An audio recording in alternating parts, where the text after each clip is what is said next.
Hello friends. तो 2024 में अगर आप लोग भी प्लान कर रहे हैं जर्मनी आके पढ़ाई करने का और आपके माइंड में बहुत सारे क्वेश्चंस हैं कि वो सारे कौन से इम्पोर्टेंट रिक्वायरमेंट है, यूनिवर्सिटी कैसे सेलेक्ट करना है, कोर्स कैसे सेलेक्ट करना है और कैसे रिसर्च करना है कि बेस्ट रैंकिंग यूनिवर्सिटी की कौन सी है, तो ये वीडियो है आपके लिए। चाहे आप पोस्ट ग्रेजुएशन करने आना चाहते हो या फिर ग्रेजुएशन करने आना चाहते हो, क्योंकि आज के वीडियो में मैं आप लोगों के साथ ये सारे इंपॉर्टेंट पॉइंट डिस्कस करूंगी जिससे कि आपके लिए बहुत इजी हो जाएगा कोर्स सेलेक्ट करना, यूनिवर्सिटी सेलेक्ट करना और सारे वो रिक्वायरमेंट कौन कौन से इंपॉर्टेंट स्टेप होते हैं किसी भी कोर्स के लिए अप्लाई करने के लिए।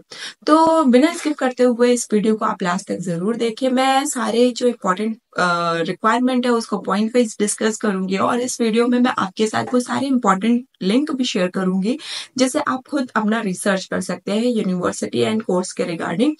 और मैं एक डेमो भी आपको देने वाली हूँ इस वीडियो में कि आपको कैसे सेलेक्ट करना है कोर्स और यूनिवर्सिटी की रैंकिंग कैसे देनी है। तो बिना स्किप करते हुए इस वीडियो को लास्ट तक जरूर देखिए क्योंकि ये वीडियो बहुत ज्यादा इंपॉर्टेंट होने वाला है आपके लिए अगर आप 2024 में जर्मनी आके पढ़ाई करना चाहते हैं। तो चलिए वीडियो को स्टार्ट करते हैं।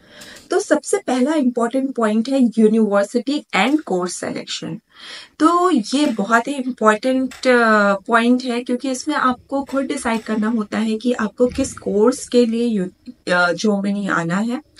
और जब आप ये डिसाइड कर लेंगे कि आप क्या करने आना चाहते हैं तो उसके बाद नेक्स्ट स्टेप होता है यूनिवर्सिटी सेलेक्ट करना। तो इन दोनों के लिए एक वेबसाइट है जिसे कहते हैं DAAD.de।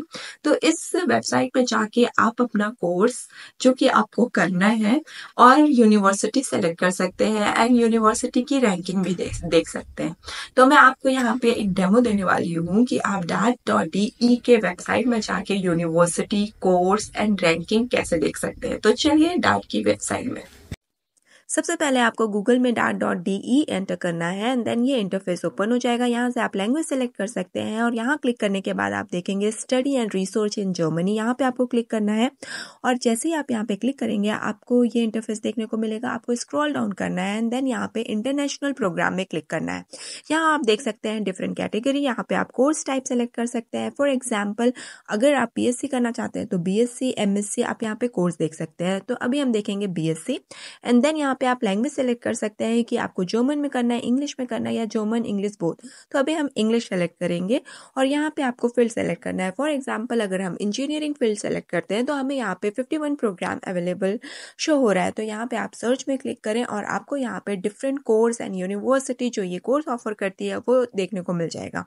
इस तरीके से DAAD.de के वेबसाइट में आके आप यूनिवर्सिटी की रैंकिंग और सारा इंफॉर्मेशन आपको इस वेबसाइट से मिल जाएगा। तो अगर आप यहाँ पे ग्रेजुएशन या पोस्ट ग्रेजुएशन करने आ रहे हैं तो ये साइट आपके लिए बहुत इंपॉर्टेंट है। तो नेक्स्ट स्टेप जो बात करेंगे वो है admission procedure and APS certificate.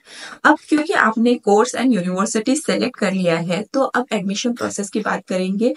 तो आई वुड सजेस्ट कि सारे यूनिवर्सिटी के रिक्वायरमेंट अलग होते हैं। तो अगर आपने यूनिवर्सिटी सेलेक्ट कर लिया है तो आप उनके स्पेसिफिक वेबसाइट में जाके उनका रिक्वायरमेंट चेक करें एंड देन फिर उनका जो भी रिक्वायरमेंट है उसके अकॉर्डिंग आप अप्लाई करें।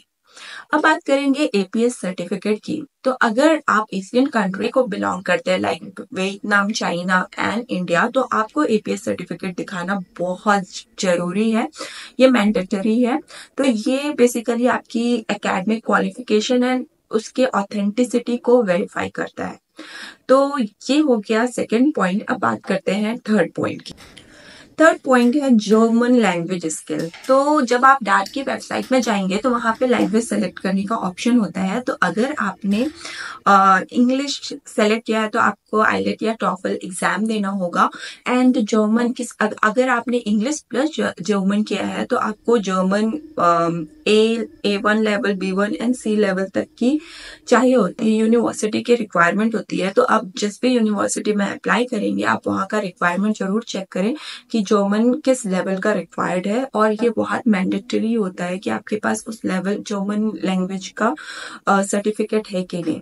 तो जब आप सेकेंड स्टेप में जाके रिक्वायरमेंट देखेंगे यूनिवर्सिटी का, तो आप उनकी लैंग्वेज प्रोफिशिएंसी स्किल रिक्वायरमेंट जरूर चेक करें, क्योंकि इससे भी वो एप्लीकेशन प्रोसेस रिजेक्ट कर देते हैं अगर आपके पास सर्टिफिकेट नहीं है। तो फोर्थ पॉइंट है फाइनेंशियल प्लानिंग।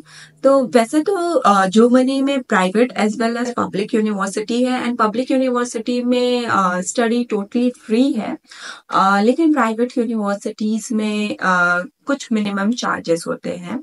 लेकिन आप ये मान के आ सकते हो, अगर आप पब्लिक यूनिवर्सिटी में अप्लाई कर रहे हैं तो यहाँ पे ट्यूशन फी बिल्कुल फ्री है, एजुकेशन फ्री है। लेकिन उसके बाद जब आप वीजा अप्लाई करोगे तो आपको यहाँ पे रहने और खाने के लिए पैसे लगते हैं, जिसके लिए आपको ब्लॉक्ड अकाउंट शो करना होता है, और उसका कुछ मिनिमम बेर मिनिमम चार्जेस होता है, आपको उस अकाउंट में दिखाना ही होगा।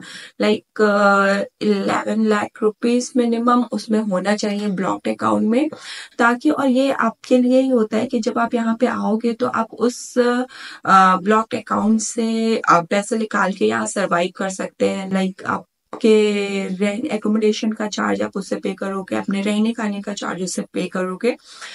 और ये जो होता है, ये आप ब्लॉक्ड अकाउंट, ये डिपेंड करता है कि आप यहाँ पे कितने साल के लिए आ रहे हैं, 1 या 2 साल के लिए, उसके अकॉर्डिंग आपके ब्लॉक्ड अकाउंट में अमाउंट होना चाहिए। और आप इस अमाउंट से आप पर मंथ 950 या 930 यूरो आप निकाल सकते हैं अपने खर्चे के लिए। तो फाइनेंशियल प्लानिंग करना भी बहुत इम्पोर्टेंट है। नेक्स्ट पॉइंट है स्टूडेंट वीजा कैसे अप्लाई करना है। तो आपको इसके लिए VFS के साइट में जाना है और सारे रिक्वायर्ड डॉक्यूमेंट चेक करना है। लाइक पासपोर्ट होना चाहिए, सारे लाइक जब आप VFS के साइट में जाएंगे तो आपको डिफरेंट कैटेगरी देखने को मिलेगा। Like if you want to apply for the long term और शॉर्ट टर्म वीजा, और क्योंकि आप यहाँ पे पढ़ाई करने के लिए आएंगे तो ऑब्वियसली आपको लॉन्ग टर्म वीजा के लिए अप्लाई करना है, तो वहाँ पे सारा डिटेल होगा और रिक्वायर्ड डॉक्यूमेंट होगा। तो सबसे पहले तो आप डाउनलोड कर ले कि कौन से रिक्वायर्ड डॉक्यूमेंट है। पासपोर्ट तो होना जरूरी ही है, और स्टूडेंट के लिए जो मेन डॉक्यूमेंट है वो है पासपोर्ट, APS सर्टिफिकेट और हेल्थ इंश्योरेंस, और आपके एकेडमिक डिग्री, जो कि आप APS सर्टिफिकेट से ऑथेंटिसिटी चेक करेंगे। तो ये सारे स्टेप होंगे जो कि आपको वीजा एप्लीकेशन के टाइम शो करना पड़ेगा। मैं इसके लिए अलग से वीडियो बना लूंगी, लेकिन यहाँ पे मैं बस पॉइंट डिस्कस कर रही हूँ कि आपको स्टेप बाय स्टेप कौन कौन से पॉइंट को फॉलो करना है। तो 5th पॉइंट होगा आपको अब वीजा के लिए अप्लाई करना है। Now we will move for the 6th point. तो ये है एकोमोडेशन। क्योंकि आपको वीजा के लिए अप्लाई करना है तो आपको यहाँ पे एकोमोडेशन भी देखना होगा। तो यहाँ पे आपको यूनिवर्सिटी से कांटेक्ट करना होगा, और यूनिवर्सिटी के थ्रू आपको डॉर्मेट्री, गेस्ट हाउस और शेयर्ड अपार्टमेंट के बारे में आपको वहां से इंफॉर्मेशन मिल जाएगा, आप जिस भी यूनिवर्सिटी में अप्लाई कर रहे हैं। और आप जब भी अप्लाई करना स्टार्ट करें, आप बहुत पहले से ही आप एकोमोडेशन सर्च करने लगे, क्योंकि यहाँ पे बहुत ज़्यादा जो डॉर्मेट्री और स्टूडेंट हॉस्टल होते हैं वो बुक्ड होते हैं। और वीज़ा के टाइम पे आपको ये एकोमोडेशन प्रूफ भी देना होता है। तो जब आप अपना एप्लीकेशन प्रोसेस स्टार्ट करें और यूनिवर्सिटी आप फाइनलाइज कर ले, उसी टाइम में आप अपना एकोमोडेशन सर्च भी स्टार्ट कर दें। सबसे लास्ट और इम्पोर्टेंट पॉइंट है हेल्थ इंश्योरेंस। तो जर्मनी में कई यूनिवर्सिटी अपने स्टूडेंट के लिए हेल्थ इंश्योरेंस कंपल्सरी मेंशन रखती है। तो और इसके लिए आप TK हेल्थ इंश्योरेंस और AOK हेल्थ इंश्योरेंस के वेबसाइट में विजिट कर सकते हैं, क्योंकि बहुत सारी यूनिवर्सिटी का इनसे लिंकअप होता है। और क्योंकि ये पब्लिक इंश्योरेंस कंपनी है, तो हेल्थ इंश्योरेंस अगर आप यहाँ आ रहे हैं तो बहुत ज़रूरी है। तो आप जब भी यूनिवर्सिटी सर्च करें तो वहाँ पे मेंशन हेल्थ इंश्योरेंस भी आप चेक कर लें, ताकि आपको वीज़ा के टाइम हेल्थ इंश्योरेंस लेते करते समय हेल्प मिल सके।